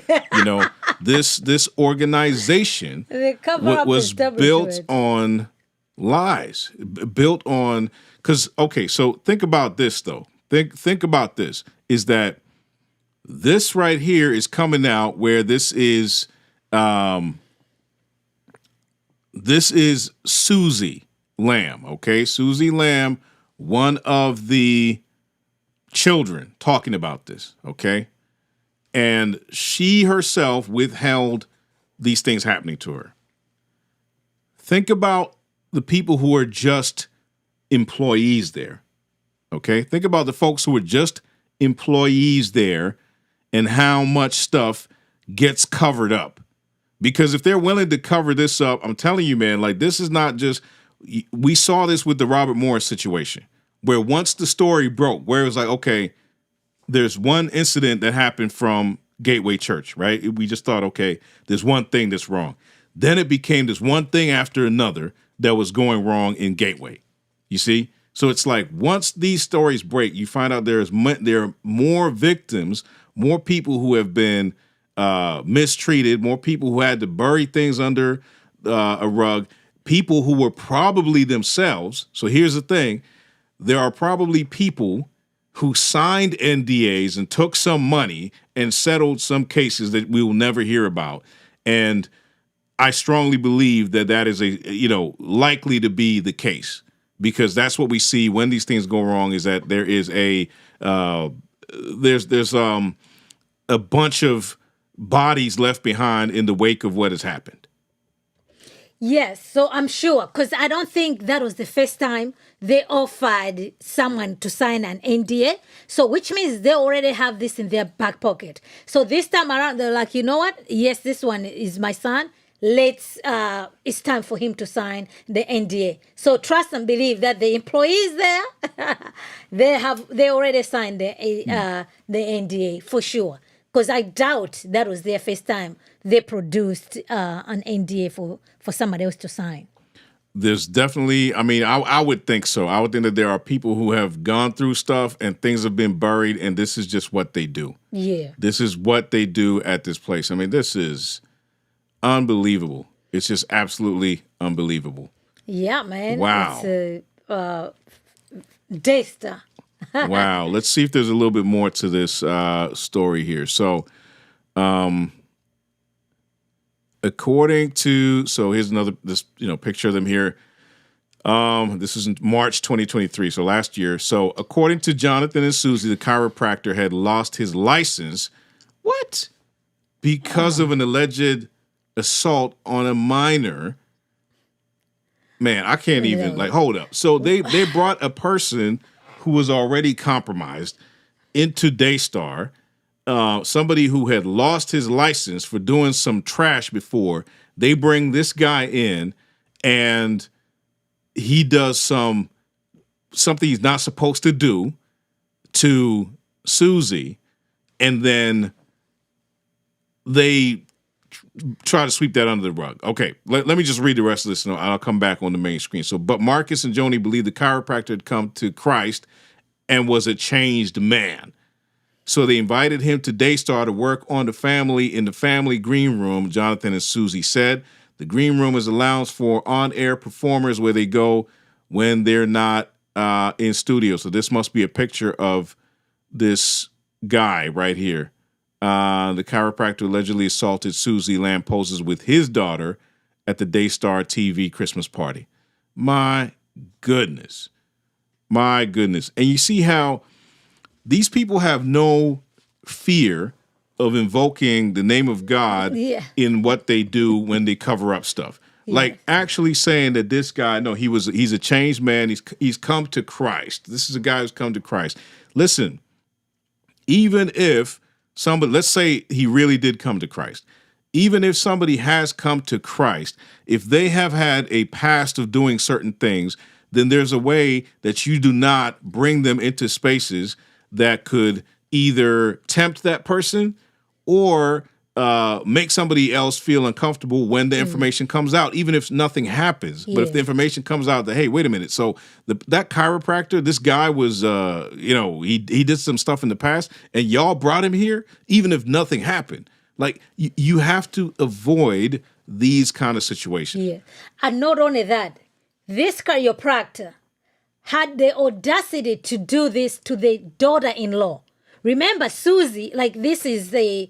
right. You know what I mean? Like, they own this Daystar, right? It's owned by her husband, her father-in-law, and her mother-in-law. Mm-hmm. So this chiropractor, it's not like didn't know who Susie was. Mm-hmm. So then he is having this audacity to be doing at Daystar, not even outside, like literally at the network itself. Yeah. Like, what are we talking about here?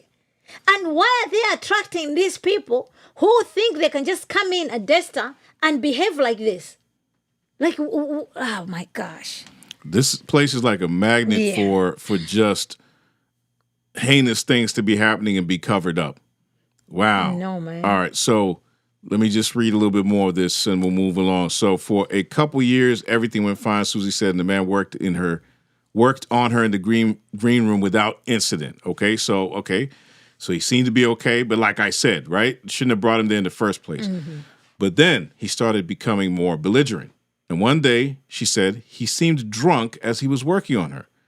Joni's assistant was normally in the room with the chiropractor when he was seeing patients, but Susie said that for about 5 minutes, the assistant left because she had to use the bathroom. During the time she was gone, Susie said the man violently assaulted. The assault was not R, but left her reeling in pain. My goodness. As soon as the chiropractor left the building, Susie called Jonathan and told him what had happened. Jonathan said his blood was boiling and he immediately called Marcus and Joni, who were out of town, to report what happened. Jonathan said Marcus told Jonathan he'd handle it and instructed Jonathan not to talk about it. Instructed him not to talk about it. Man, listen. I mean, Jonathan, this is your wife. You're no longer under your mommy and daddy, okay? You are responsible to protect your wife. Why are you taking orders from your mommy and daddy how to handle your own wife? You see, because to me, I'm like, this is the second time that Jonathan has found himself in this situation.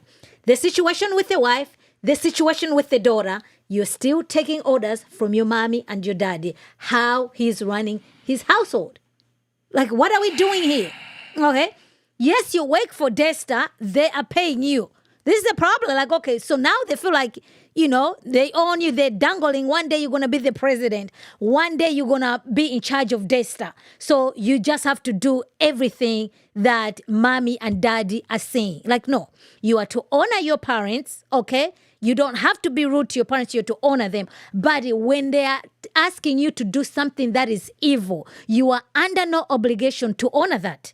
You are responsible for your family. You are responsible for your wife. You are responsible for your daughter. So these people are telling you to keep silence over something that is evil. You're not supposed to honor that. So Jonathan, as a father, he failed. As a husband, he failed. So it's not like these things were happening and Jonathan didn't know about it. He heard about it. What did he do about it? He's coming out now. Okay, 4 years later, fine. We appreciate him coming out now. But at that point, surely, you know what you'd be like, you know what? This environment is not good for my wife. It's not good for my family. We have to get out of here. That's it. He could have done that.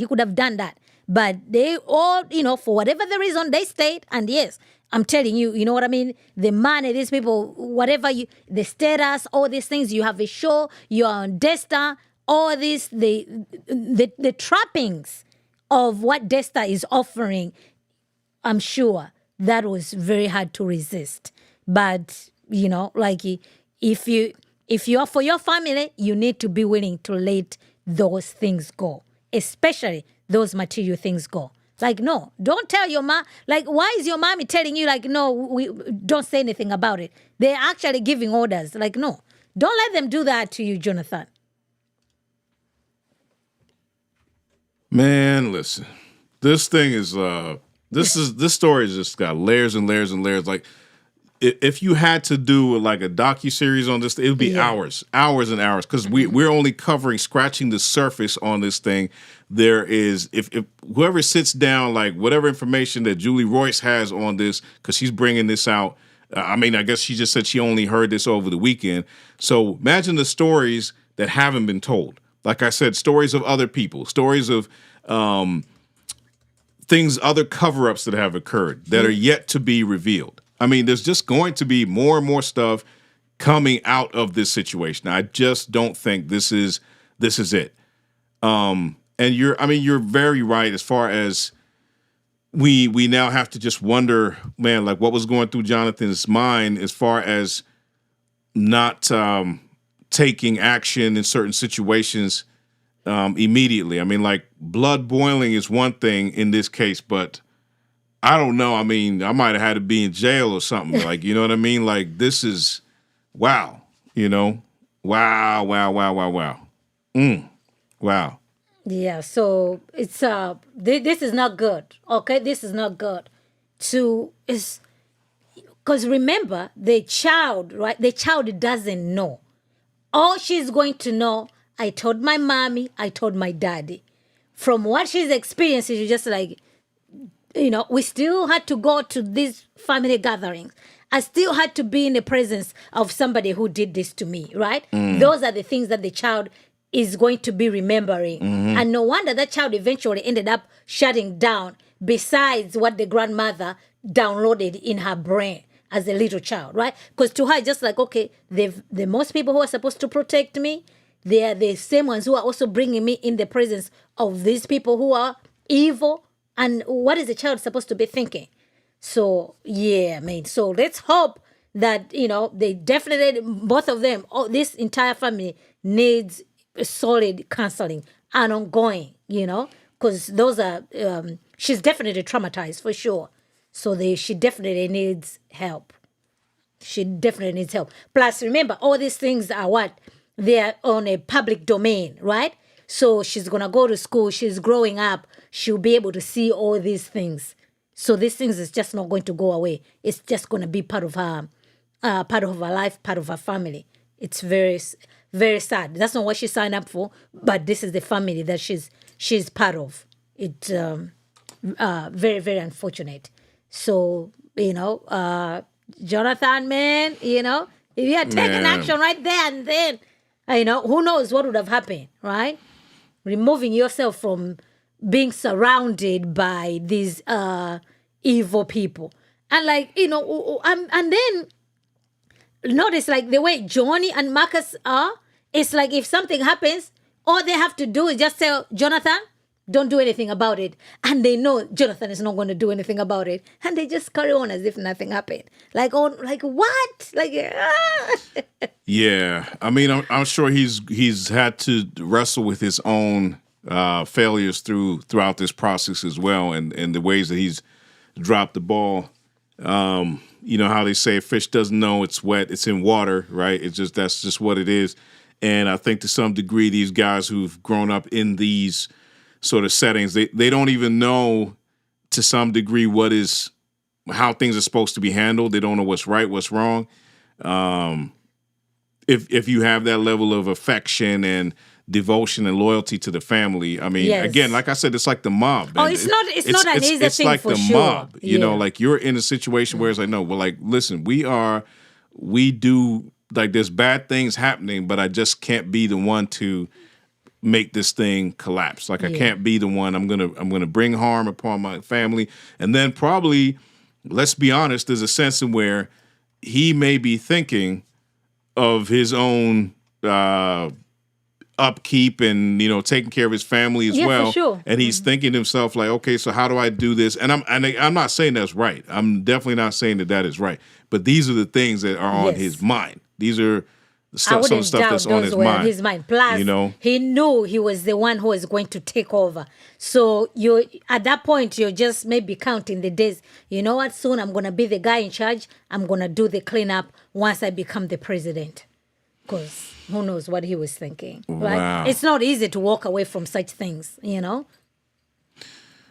All right, let's just see the rest of this thing. So in the meantime, Susie said it was all she could do to hold herself together, knowing that the chiropractor knew where she lived and used to joke that he knew how to snap someone's neck in seconds.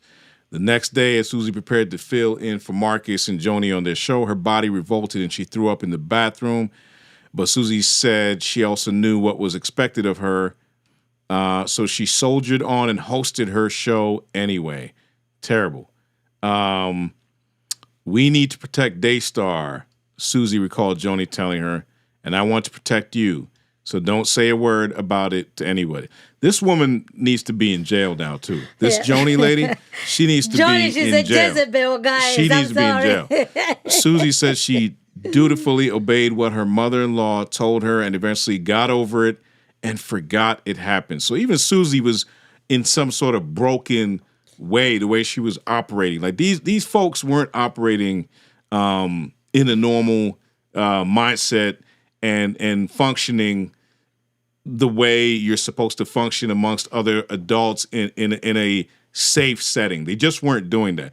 And this tells me that there was other things. There must have been ways in which whether it was the finances or whatever it was, stuff was dangled around, because this is just showing you, it's like, like battered wife syndrome. Like you're showing people who are, they just don't process things properly. You know, because they like, don't it looks like process things properly. Joni had full control of what was happening in these people's lives, right? She'll just say, no, we gotta, don't say anything. We gotta protect Daystar. It's time for you to do a show. And that's it. She'll just, get right on it, right? You're gonna be on the show. Jonathan is also getting the order. So even Jonathan and Susie, even them two also, the way they were handled by Daystar, I think it was not proper. It was not proper. I agree with you. There were other things outside these circumstances that made them paralyzed not to go outside Daystar, but just to keep their heads down and just to stay. So it had to be to this point where she no longer works there, he no longer works there. So now they have, the confidence to be able to sort of like out Daystar. Yeah, Joni, man. I mean, like, this is some Jezebel stuff, man. This is some Jezebel Some wicked stuff. witch of the West stuff, man. So I'm telling you. So, Yeah. But in January of this year, Susie said the trauma of the assault returned and she started to wake up panicking and sweating. What especially scared her, she said, was the way Joni had gotten her to bury the assault. Susie said she couldn't help wondering if that was what Joni had done to her 5-year-old daughter when Joni had met with the girl to talk about her situation.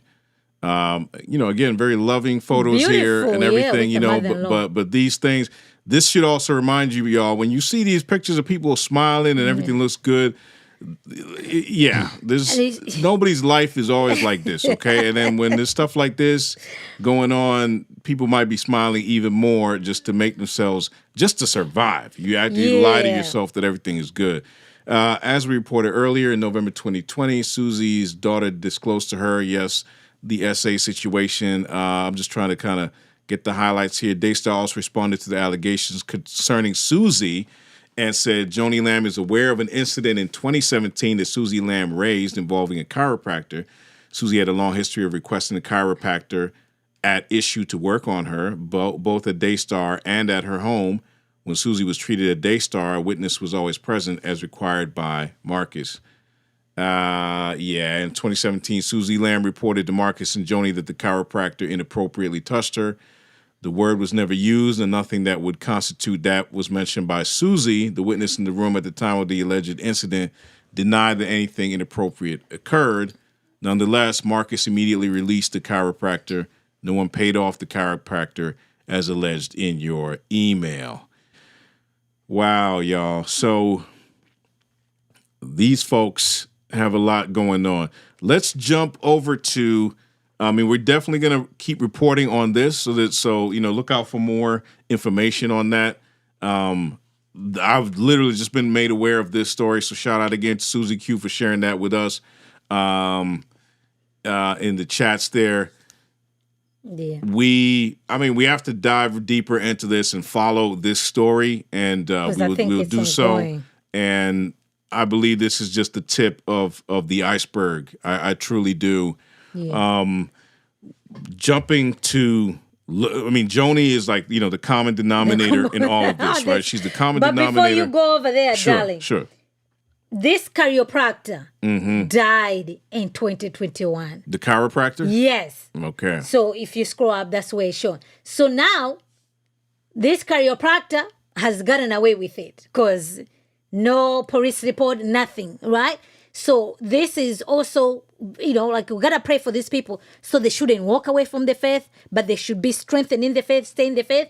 So he got away with it in this lifetime, right? But there will be a day of the final judgment that nobody is going to get away with it. They might get away with it in this life, but not in the next. So, he died in 2021, so he never had to answer for his misdeeds, but... he died in 2021. He met the Lord. So he already gave his account. Oh yeah, he met the Lord. So he's dealing with whatever he needs to deal with right now. He's dealing with that right now.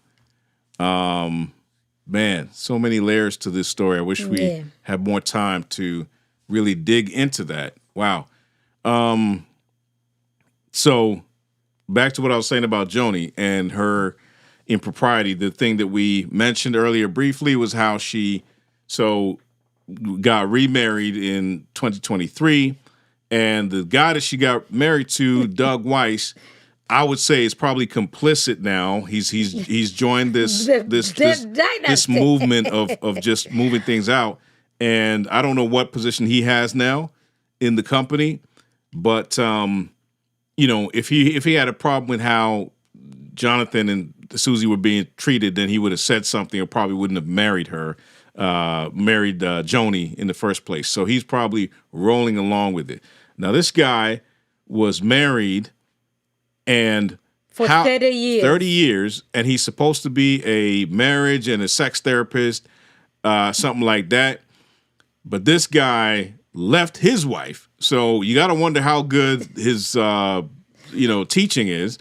He left his wife, and there really, when you look at the reports, there's no clear reason as to why he left her. Mm-hmm. And he left her and got married to Joni Lamb. And they were family friends.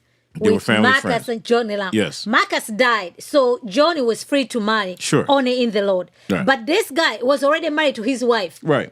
Why are you going to leave your wife after 30 years to go and marry? I'm like, Are you also trying to follow? Because you know where the Daystar money is at. Like, something was not clean. Yeah. So here's a clip of, and this is eerie watching this because you have Marcus Lamb and Joni and the guy that later married her, and they're sitting here in this conversation. So let's watch this.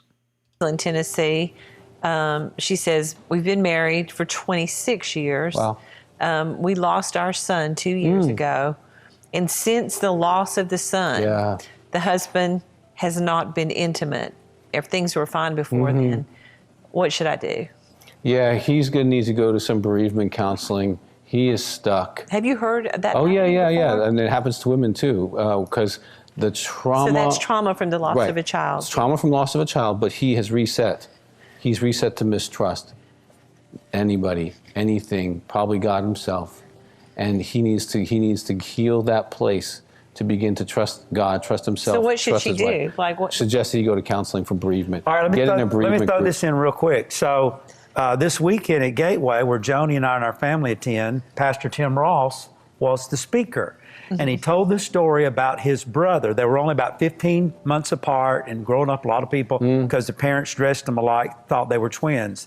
And his brother died at a young age, I think at like age of 20 or something.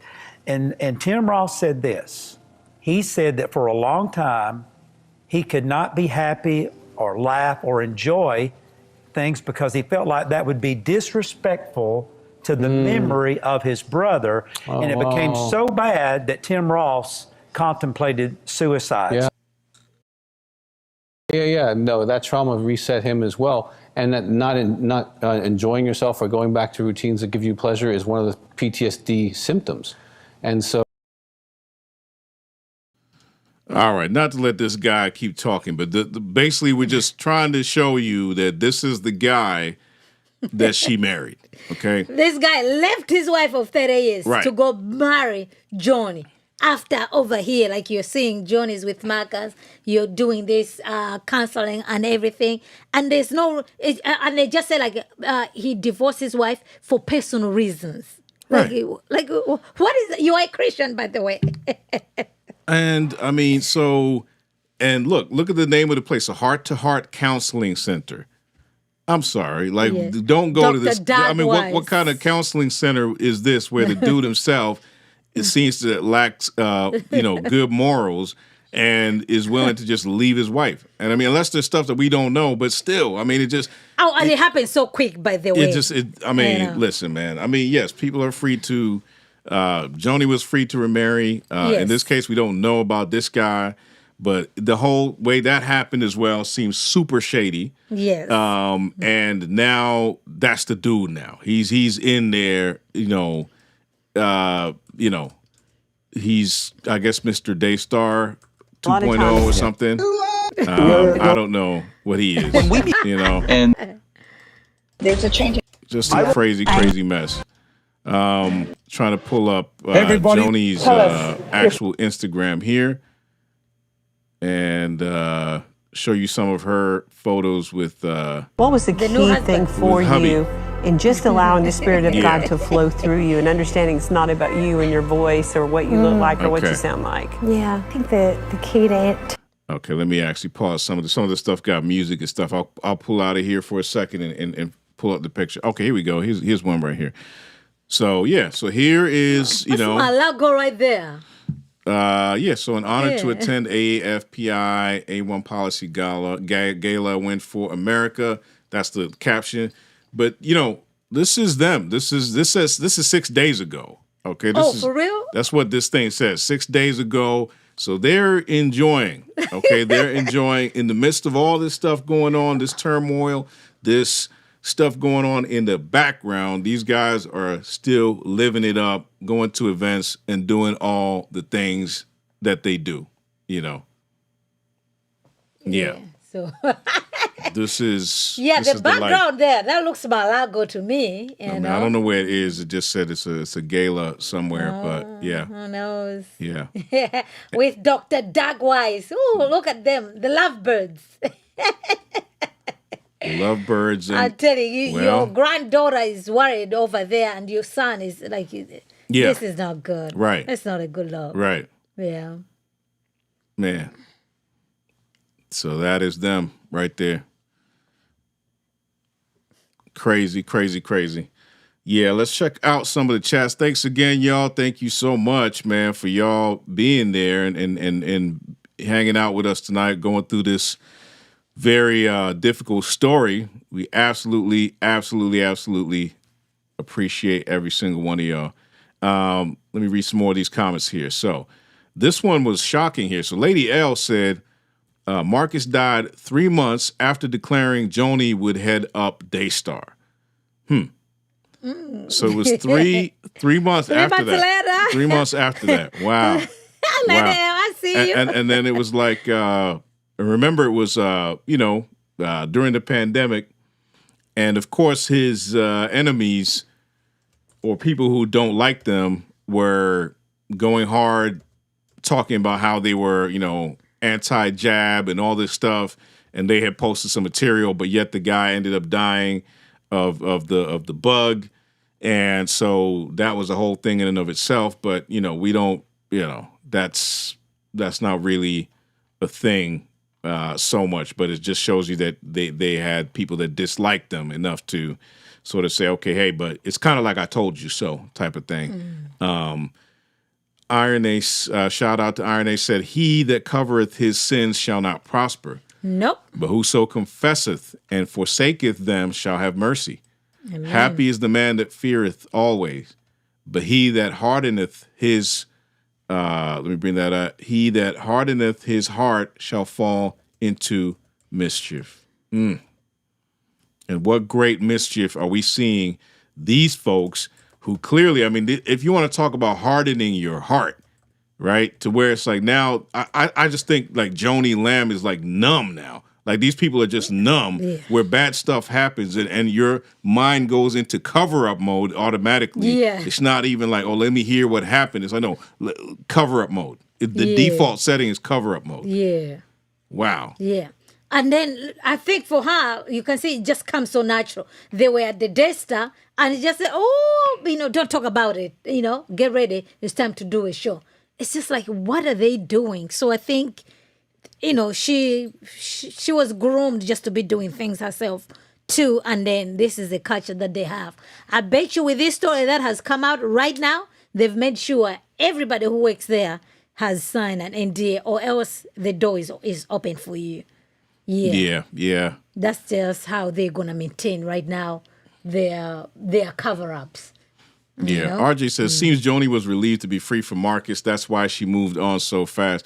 You wonder, did she ever really get over the affair and all that stuff? Before. And then it's like, okay, so when he was gone, now it's like I'm free. You're free, and you've been given this the role as president.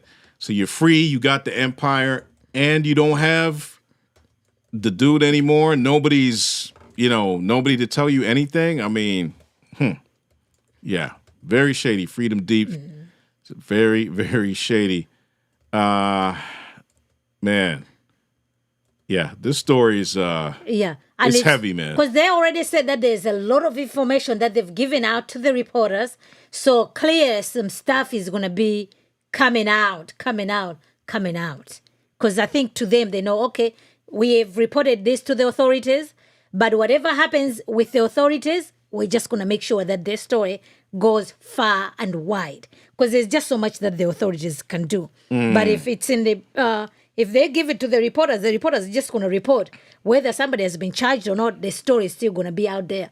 The police, they cannot disclose any information if it's under investigation. So Pete has already lawyered up. So I'm sure he knows, like, you know what?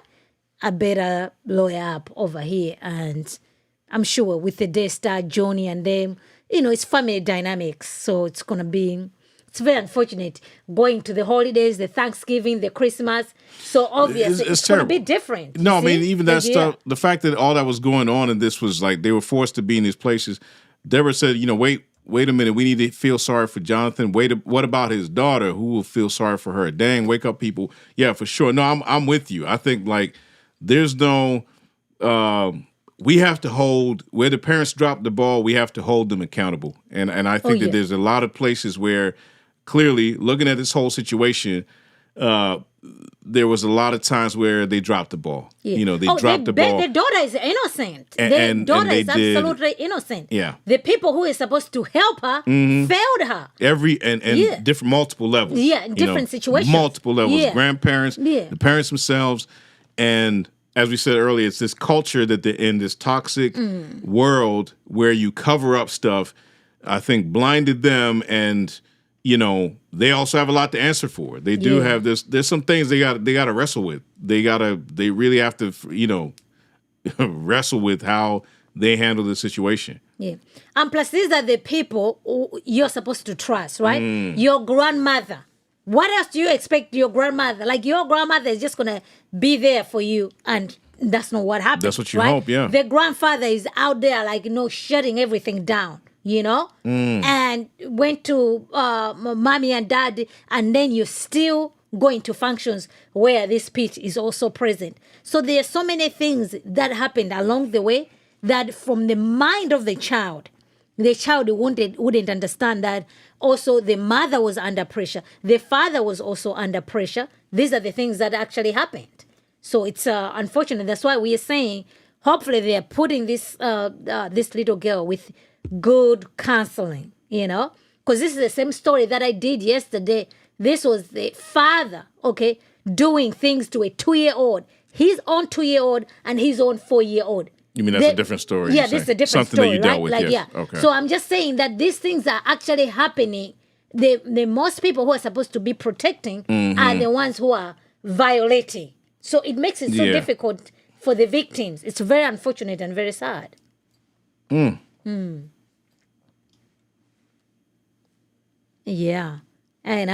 Good to see you, Marianne. Thank you for being here. Nicole said, I believe Jesus Christ's will is for his people to come out of, God's will is for his people to come out of Babylon, and Hollyweird is a part of Babylon. Yes. Yeah. I think this world of the television broadcast world, sadly, it seems even the Christian, what is supposed to be the Christian part of that is, marred by greed and horrible things happening behind the scenes.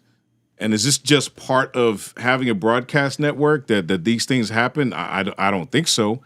It shouldn't be the case. It's just the people's motives get revealed, because you got to remember, you're dealing with word of faith people. You're dealing with word of faith people who have already, your theology is telling you to get. Like God is there for you to get stuff.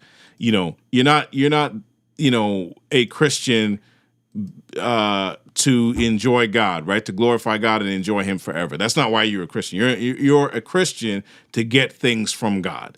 And so if you've been given this platform and you've built this empire, then surely God doesn't want you to not have it, right? In the busted mind of a word of faith person. So if that means we gotta bury some bodies, quote unquote, we're going to do that. If we got to hush some people, if we got to get some NDAs signed, if we got to do whatever, we're going to do it. So there's, from the start, the way these guys are wired, it almost kind of set them up for this kind of stuff to happen. Yeah. Especially when, you've built this empire. Yes. Protect Daystar, protect the brand by any means necessary.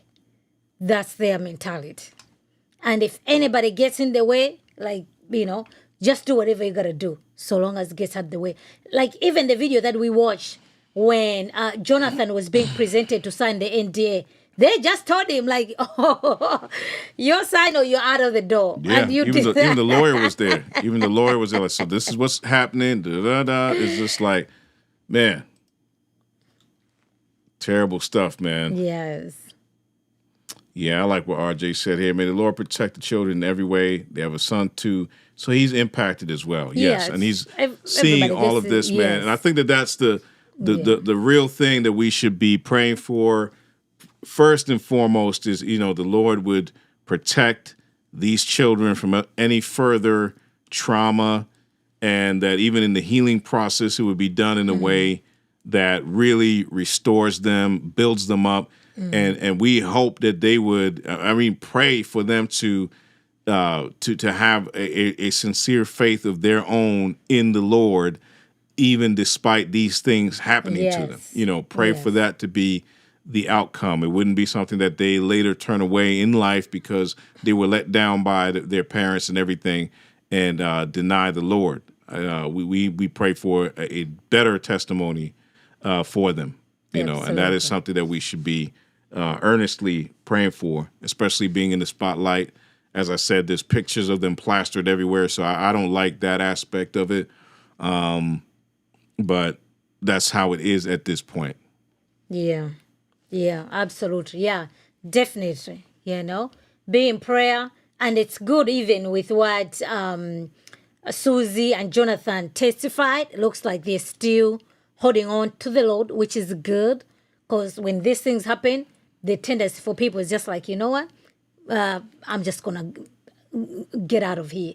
That type of thing. So, pray that these people are going to get the help they need. Forgiveness is going to take place.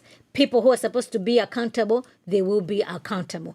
And people who are supposed to be protected, they are going to be protected. And the people who are supposed to be doing the protecting are going to do their duties and their responsibility, no matter what the material things might be promised to them. Whether they are promised or not, they're going to do what is right before the Lord.